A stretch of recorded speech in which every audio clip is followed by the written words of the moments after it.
Greetings, Cleveland, and welcome to Creative Focus, the show that illuminates some of Cleveland's most talented and creative artists across the genres of dance, film, music, theater, and visual arts. I'm your host, Cornell Calhoun III, and I'm thrilled, honored to have as my guest from the Western Reserve Historical Society, distinguished scholar and historian, Dr. Regennia Williams.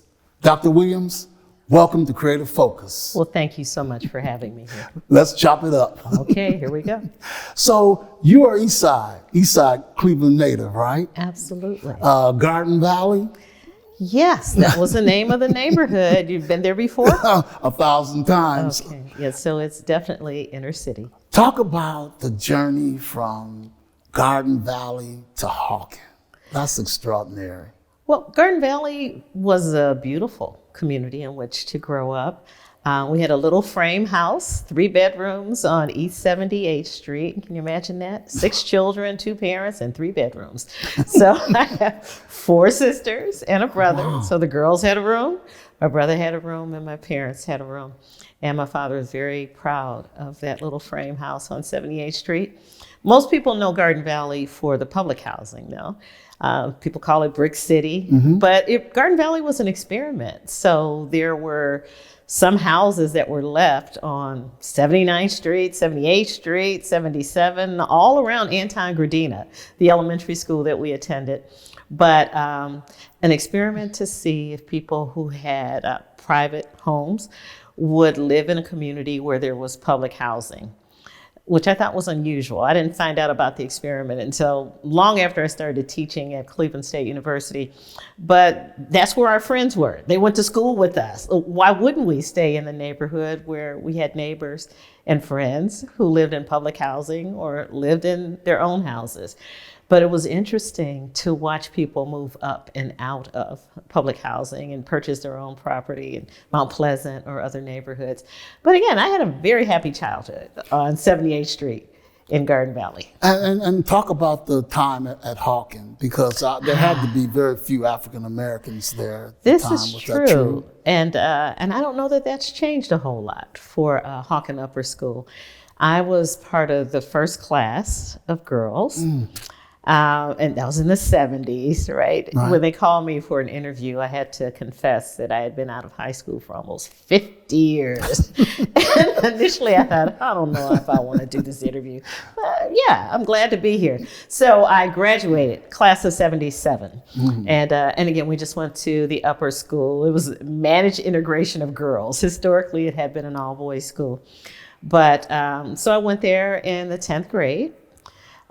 Straight out of public schools in Cleveland. So a shout out to the teachers in Cleveland in the public schools. They did an amazing job. They expected the best of us at all times. All of my teachers through elementary school were Black women. Had a couple gentlemen once I went to Alexander Hamilton Junior High School, but from Hamilton, I went to Hawken Upper School in Gates Mills, Ohio, on County Line Road. Some people say that's Chesterland, but that county line confuses people. Depends on what part of the campus you're on, but it was a long way from Garden Valley. So you walk to 79th Street, you take the number 2 bus to Hillside, get off at Hillside, you get to Shaker Rapid. Either you go to, usually Lee Road, Shaker and Lee. And you stand there and wait for the school bus. And then it's a long ride to get to County Line Road in Gates Mills, Ohio, but it was worth the ride. And then sometimes, as I got older, when I became a senior in high school, we would carpool. Very different culture, lots of very, very rich people there, and some of them were African Americans. And not really a culture shock. I knew people who were doing okay. My parents worked very hard. We had a nice little house, station wagon, Baptist church every Sunday. We were doing okay. We were happy. Again, I think we all had a really good education. Me at Hawken Upper School, my siblings, and 3 of them at East Tech, home of the Mighty Scarabs. Of course. Of course. you're an alum also, aren't you? Yes. Thank you for sharing that. I thought there was something that we had in common. the Mighty East Tech. Scarabs, That yeah. was our neighborhood school at 55th and Scoville. One of my sisters graduated from John Adams High School, home of the Rebels. One graduated from South High School. Can't remember what the mascot. Flyers. The Flyers at South High School. Yeah. And that was because of major work opportunities, where my sister went to Adams. My younger sister was part of the busing for desegregation, still East Side, but the population very different. Garden Valley, primarily African American.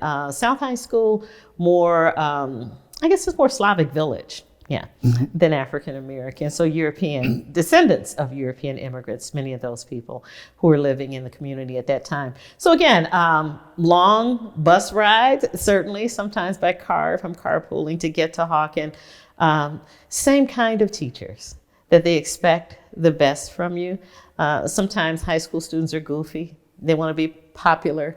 We wanted to be the best dressed, but always the teachers had high expectations, and you were definitely going to college if you went to Hawken. So it was Dr. a great Williams, experience. have you always had an interest in history? Yes, I would have to say yes. The history interest was always there. Never thought that I'd end up with a PhD in history. Wasn't quite sure what I wanted to do. In the 70s, they pushed a lot of students to go into business or engineering. So I talked about engineering a lot. I took all the sciences, the physics, and the calculus and all of that.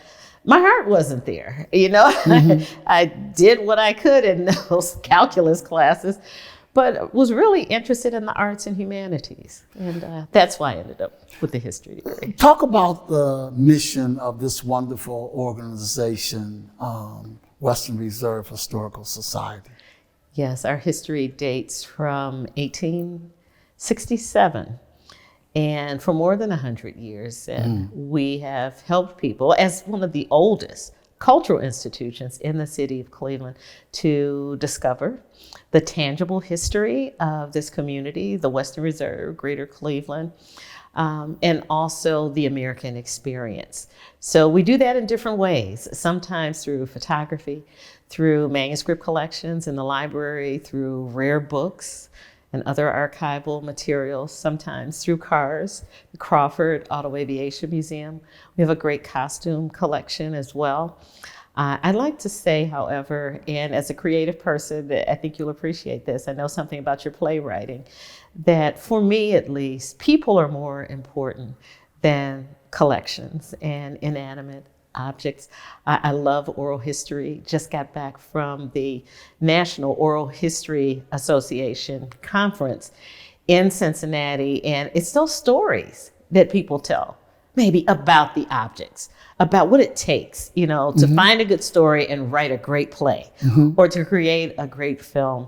And so I love being in this space with all of these objects, right? All of these photographs. But again, it's the people who took the photographs that make them really special for me. What inspired you to be the curator for this wonderful art exhibit, Their Hands History. History in Their Hands? Yes. Well, I have to say, and these images are off camera, but maybe there'll be an opportunity for people to see them.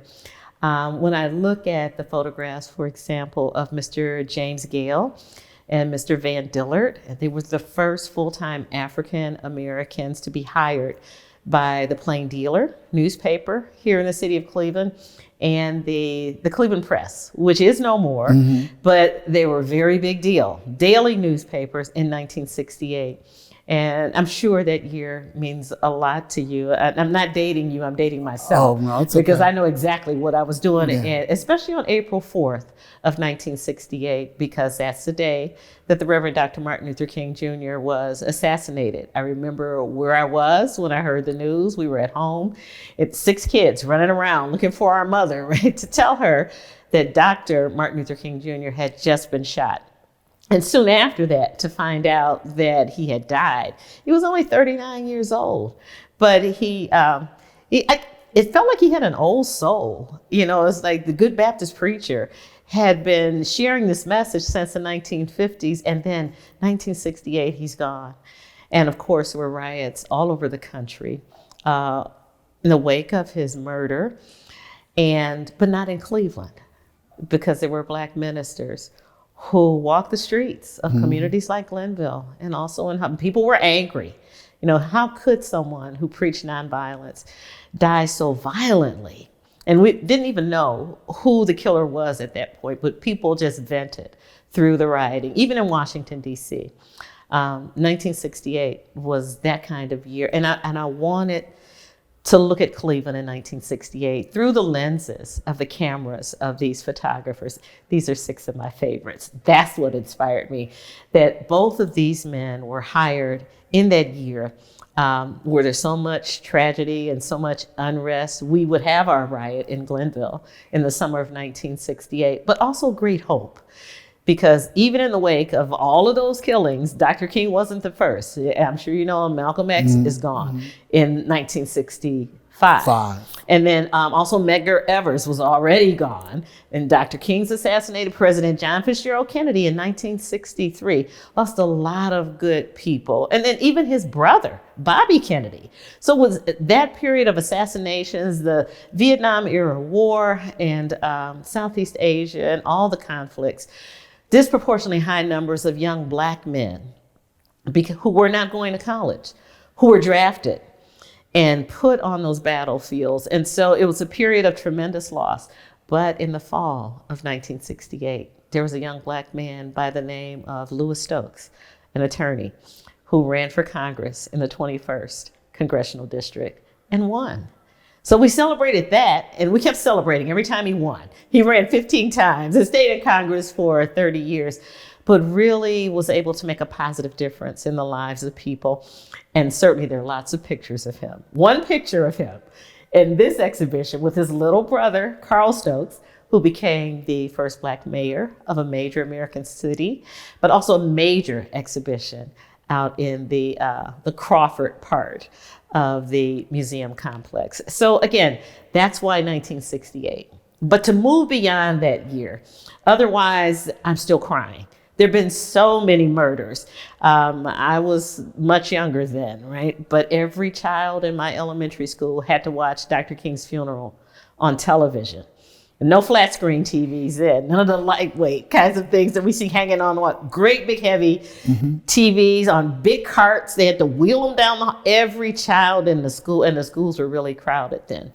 And so that death was real for us. But the life of the city is important to me as well. And that's what's in these photographs that these 6 genius photographers have produced as part of this exhibition history in their hands. Was there any challenge in getting the photographs? No, not really, because they're all my favorite photographers. 4 of them are still alive. Mr. James Gale and Mr. Van Dillard, unfortunately, both succumbed to cancer some time ago, but they have children. And for Mr. Gale, his daughter is also one of the contributing photographers, Miss Gina Gale. Only child, loved her father, loved his work, loves her work now as a professional photographer, photojournalist, and digital storyteller. She's on the faculty at Boston.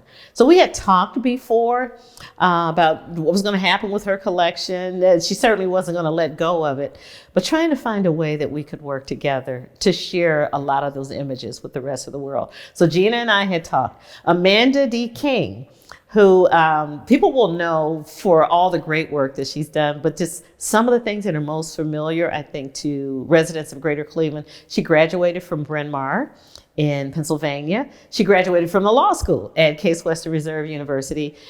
She is not a practicing attorney. She is a full-time visual artist. And so Amanda's work is a little different from the other images that are produced by the photojournalists here, because hers is fine art photography. And again, all of the work I think is just amazing. So it wasn't hard. I know of her work because I was introduced to her work through Shooting Without Bullets. And I just thought it was an amazing name for a project. But again, as an educator, teaching young people to document the history that's developing around them, but to shoot in a community sometimes where there's lots of gun violence and other things that are associated with growing up in urban America, but to shoot without bullets, to shoot with a camera. And I thought that was just a wonderful, she's still doing that. And doing very well, and so too are her students. So that's how I met Amanda King. Mr. Jimmy Gale, I met because he took my picture when I was a student at Cleveland State back in the 1980s. And he was a very interesting person with a wonderful sense of humor. Mr. Van Dillard, I never had the pleasure of meeting him, but because he worked for the Cleveland Press, the whole press collection came to Cleveland State University after the paper closed in 1982. A lot of his images have been digitized. There are hundreds of them that are online. Now, so you can access a low resolution image, but you really need a high res image so that you can print it and it will look good when you put it in one of those custom made frames. So it wasn't difficult to find great images. It was hard to narrow everything down because we only have 4 walls and we got 6 genius photographers. And my favorite one, I haven't even mentioned yet. I'm looking over my shoulder. I'm not sure if this is in the shot, but my favorite, and they all know that he's my favorite, is Mr. Charles Jackson Pinckney. And Mr. Pinckney is the senior most photographer. He's 91 years old. Wow. He lives in Cleveland. He and his lovely wife, he says, his bride of 67 years, and that's Dr. Betty K. Pinckney. He calls her Dr. Doctor. And she's got a PhD and a JD. She's trained as an attorney. Wow. She's a sorority sister. She's a member of Delta Sigma Theta Sorority Incorporated. They both had a wonderful relationship with Congresswoman Stephanie Tubbs Jones. They ran all of her campaigns, and including the one that allowed her to join Congress as the first Black woman from the state of Ohio to serve in Congress. So we shouldn't be surprised that Stephanie Tubbs Jones has a portrait here in the gallery. And last but not least, I've got to mention him, because he'll call me and I'll get letters and all kinds of emails. We don't want that. Well, no, not really. His name is Mr. Michael Lilly, who is one of the younger ones. He was mentored by Mr. Pinckney, but Michael's actually been a full-time photographer for about 40 years. Wow, yeah, I know Michael Lilly. Oh, okay. So are there any common themes that run through all these photographs here, would you say? Well, again, I have said, working in a museum, objects are pretty special, but sometimes it feels like history under glass. There are all these things that you can't touch, including the cars in the auto museum, which are not under glass, but there's stanchions there. And you better not step over them. Some of the guards will come and give you a good scolding. They may ask you to leave when you actually touch a car. But the human element, it's all about people. I'm looking at one of Amanda King's photos now, and I know that the child in 3 of the images that I'm looking at is her godson. And it's just people, beautiful, mostly African-American people. And that's important. I mean, there's a nice house, that he lives in. He's got other members of the family who live with him. Sometimes he's posed. But again, her fine art photography, but people matter, more than the objects that might happen to be in the picture, even if they're cameras. It's one of those beautiful Leica cameras that Mr. Pinckney loves so well, and one we have over in the case here. But, and certainly that's important to have a nice camera if you want to get excellent images, but it's the people. And I said to someone yesterday, and I hope you don't mind if I repeat it today, that it's not just Black people who love Black photography and Black history.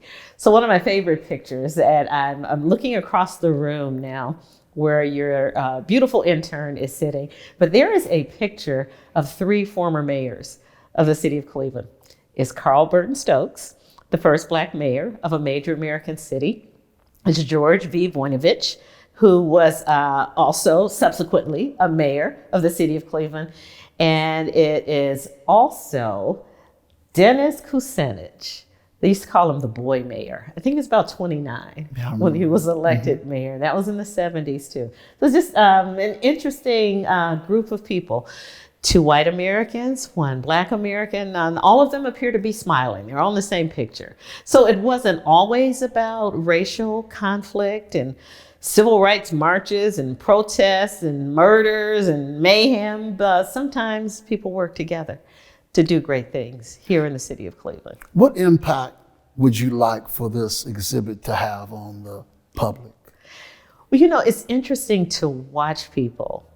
Sometimes I do that. We have some seating in this gallery, right? Mm-hmm. And so we've got the typical museum bench there that'll accommodate 2, 3 people. We have 2 chairs in the corner because, again, I want this to be a space where people feel comfortable enough that they sit in one of the upholstered chairs like we're sitting in now.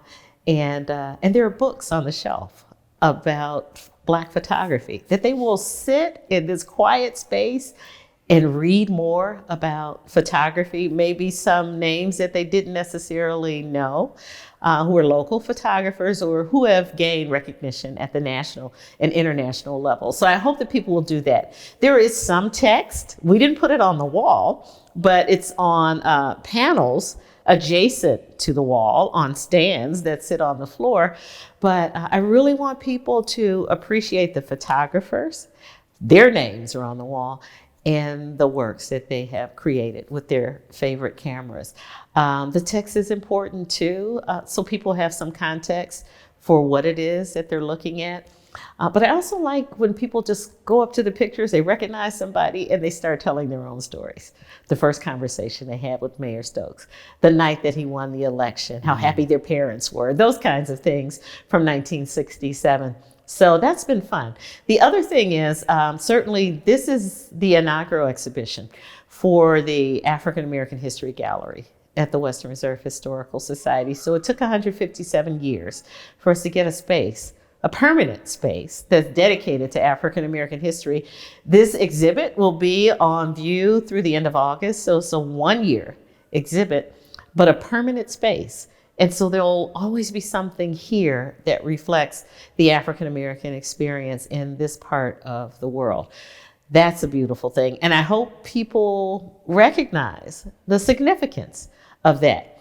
I also love it because I'm a grandmother now, right? And my grandchildren are in college. When young people come in and they recognize people in the pictures, you know, not just the iconic images of Malcolm X and Dr. King, and both of them are deceased before we get through the 1960s, but they go to Michael Lilly's corner and they see Jay-Z, right? And they see Mrs. Coretta Scott King. And I'm looking now, they see Tina Turner.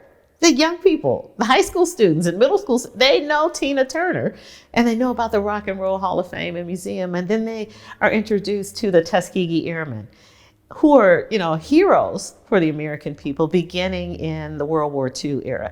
So I like that people find something in the images, something in the stories about the people whose photographs and formal portraits, group shots, are in the pictures that resonates with them. And then again, they begin to tell their own stories to their classmates, to their teachers, and then the students especially become teachers in their own right. So it's been really great. But we're early on. It just opened September 7th. Today is November 7th. For 60 days, people have been smiling at the images on these walls and telling great stories about them. So thank you for your interest in what we're trying to do here. Of course. Why are exhibitions like this important, Dr. Williams? You know, I think it's very important for people to see Black history makers and hear Black photographers telling their own story. I have said earlier on the record that it's not just Black people who are passionate about Black history, but there is something that Councilman Kevin Conwell often says, and we're in Ward 9, so I'm going to quote him. He says, "If I can see it, I can be it." As a student, again, I made the point that all of my teachers at elementary school level were Black women. And And not at all like my mother. My mother was from Arkansas. I had the best mother in the world. I had the best teachers in the world too. There's a picture of one of my teachers that I encountered as an adult. She's a Delta too. Her name was Dr. A. Grace Lee Mims. I know Mims. I know her. Yeah, in fact, Dr. Mims was at Cleveland State when I was there. Okay. Howard Mims. Yes. Yes. Well, I met her at the Cleveland Music School settlement. She had a studio there, so she was a voice teacher. She had a lot of students coming from the Cleveland School of the Arts, and a lot of us coming in as adults. You know, I tried to be a music major for a while, and that wasn't working because I had a 2-year-old. And there was a concert attendance requirement, and he was not going to sit still at Severance Hall, and not applaud till the end. It was just a different culture. It wasn't fair to put a 2-year-old in that environment. I changed my major. They ended up with different degrees. But again, for people to come in and tell their stories about studying in her studio and the scholarships that they won, how they were inspired to go to Hampton Institute when she was there, became Hampton University. Is one of the most, I think, famous historically Black colleges or universities in the country. Booker T. Washington graduated from Hampton Institute and then went off to Alabama and founded Tuskegee Institute. But all of that history indirectly is reflected on these walls. So I think that's important too, for people to identify with individuals who are connected to institutions that have meaning for them. We have, for example, Mr. Van Dillert's yearbook, and he graduated from East Tech. Someone pointed that out. His diploma is in the case there, history under glass or plexiglass. Also from Kent State University, where he pledged Alpha Phi Alpha fraternity. Incorporated. Okay, what do you know about that corporation? Quite a bit. Quite a bit. Yeah, and I think they are the oldest historically Black fraternity in the country. So again, that history's there. You smile for a reason. I think somebody told me that you're a member of Alpha Phi Alpha. So again, that kind of connection, I couldn't have predicted that you would be here today, all dressed up like the Alphas are in those yearbook pictures, and that you would have been a member of that fraternity. But again, that kinship, I think, is important. And when other young kids, perhaps who are students at East Tech, where 3 of my siblings graduated, as I said, from that wonderful high school. They love not black and gold. That's the Alphas. Brown and gold, right? Right. The scare, brown and gold. Right. But still love that high school.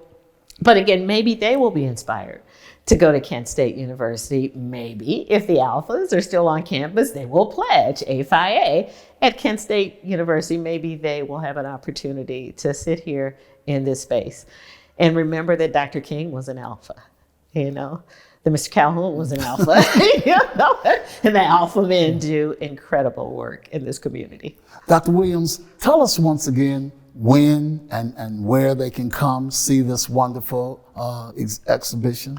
Sure. The Western Reserve Historical Society, this campus, the Cleveland History Center, is located on East Boulevard. Our address is 10825 East Boulevard. So our nearby neighbors are the Louis Stokes VA Medical Center, Mount Zion Congregational Church on East 108th. Also on East Boulevard is the Botanical Garden of Cleveland, and the Cleveland Institute of Music. But we're right in the middle of all of that, right in the heart of University Circle. So we're open on Thursday, Friday, Saturday, and Sunday. On most days from 10 until 4. But on Thursday evening, we're open from noon until 8 p.m. Okay. Yes. And how long will the exhibition be here? Yeah, again, approximately a year. Opened on Saturday, September 7th. Will be open through the end of August 2025. And we planned it that way because in the summer 2025, August to be exact, the National Association of Black Journalists will have their national conference here in the city of Cleveland. And so we want to get some of the photojournalists. Gina Gale is very active in NABJ. Get some of them to come through also and to join us in celebrating what the local photojournalists and fine art photographers are doing. Dr. Williams, thank you for being on the show. It's been a blast. Thank you so much for the invitation. And thanks to all of you for tuning in. I'm Cornell Calhoun III for TV20 and Creative Focus. Until the next time becomes our time, be well, be safe.